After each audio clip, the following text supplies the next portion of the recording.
All right, so have you ever seen Ace Hardwares around the town where you're living? Here's the interesting thing is that Ace Hardware operates under a very different business model that technically is not a franchise model. I actually didn't know this until a few months ago. So in this video, we're gonna dive in and talk about Ace's unique business model. We're also gonna talk about what their startup costs are, their royalties, how much money they show their franchisees are making, and most importantly, is this a good investment for you? If you're new here, my name is Tarek Johnson. I am the CEO and founder of Franchise Empire, where we've helped hundreds of people find, vet, and launch money-making franchises. All right, so let's talk startup costs and finances. So a new location for an Ace Hardware ranges from between $600,000 to $2 million to get up and open. If you're converting an existing hardware store, meaning let's say you own a hardware store or you buy a small hardware store and you just want to convert it to an Ace, then you're looking at between $134,000 to $1 million for a conversion. There's also a new retailer training of $38,000. There is no royalties, but there is a mandatory brand assessment fee. That's $6,000 for new retailers and 2% of purchases made during the prior year. There are some other miscellaneous fees like technology and maintenance fees, but here's what's interesting. Ace Hardware does not have a traditional royalty program. The way that Ace Hardware as a whole is actually making their money is that they're acting as the wholesaler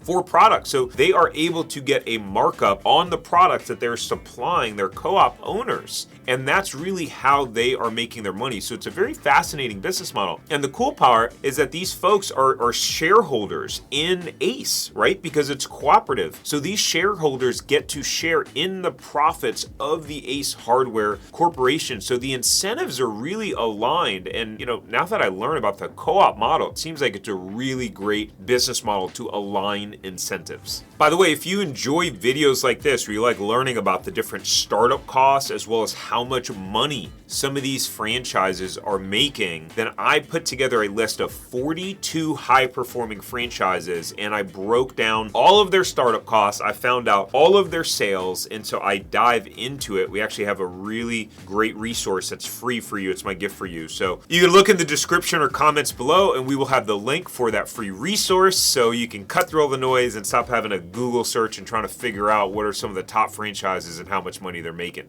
Here's the crazy part is that Ace Hardware has over 5,000 stores open worldwide, which is a wild number. I'm curious, can you guess how many locations that they opened up in 2023? That's the data that we have access to right now. So a note in the comment below, what is your guess? How many stores do you think that Ace opened in 2023? We'll let you know at the end of the video. Speaking of how much money these locations are making, let's take a look at some of Ace's numbers.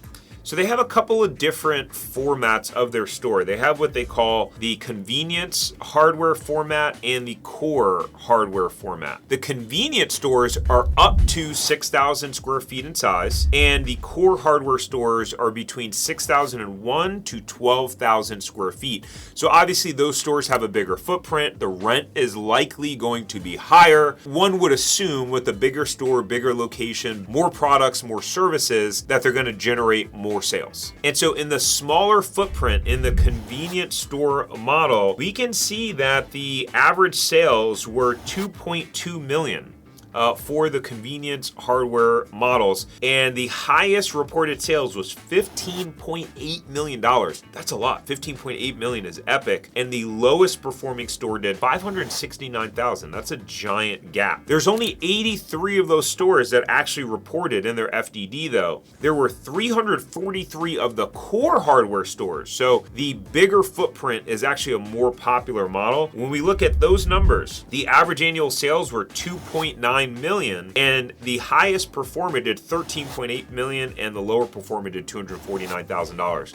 So when I look at those numbers right there, I'm thinking, that's interesting. The average sales are only $700,000 higher. You got 2.2 million versus 2.9 million. That's about a $700,000 difference. So that's about a 35% increase. So what I'd be curious to know is the rent only 35% higher? Is the rent 50% higher? matter? How do those numbers compare and kind of impact the bottom line overall and the overall profitability of the locations? Here's a couple of things that are pretty interesting to know about Ace. So Ace has been around since 1924. And they originally operated as a wholesaler supplying independently owned hardware stores. The idea was they were trying to help them get better pricing and get centralized access to inventory. And so after the founder, Richard Hess, retired in 1973, Ace actually transitioned to their new business model, which is actually a co-op. So it's a cooperative where each co-op owner has a stake in the entire company. They're actually shareholders of the entire company.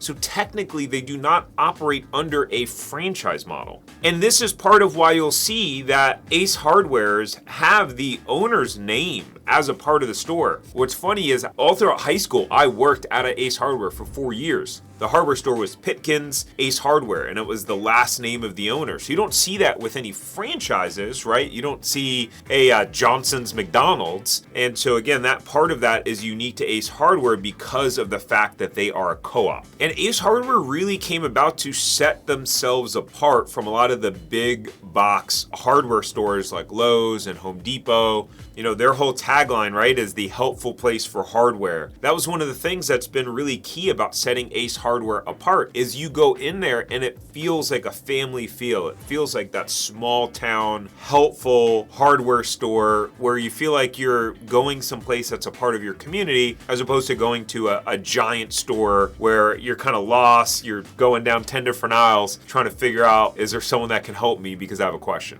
And because of that, they've actually been #1 in customer satisfaction for the last 15 years, which is pretty impressive. And over the next 4 years, Ace is planning to invest over $1 billion in opening new stores and remodeling existing stores to be able to better serve their customers and to keep up with the times. All right, so did you put your guess in the comments below of how many stores Ace opened in 2023? If you haven't, you still have time. Pause the video because I'm about to reveal the answer. If you guessed that Ace opened 203 stores in 2023, winner, winner, chicken dinner. You guessed right. So what do you think about the Ace Hardware model? I mean, again, until about 6 months or so, I had no idea that they actually operated as a co-op. I thought that they operated as a franchise. So I'm curious, let me know what your thoughts are on the business model below. And if you like this style of video where we break down the history, the startup costs, the earnings, and insider information that you really can't find anywhere else, and I have a whole playlist right here of other videos on the Entrepreneur 500 list as we go down the list, reviewing those franchises, go check that video out. Make sure to like and subscribe before you go if you want to see more videos like this, and we will see you on the next one.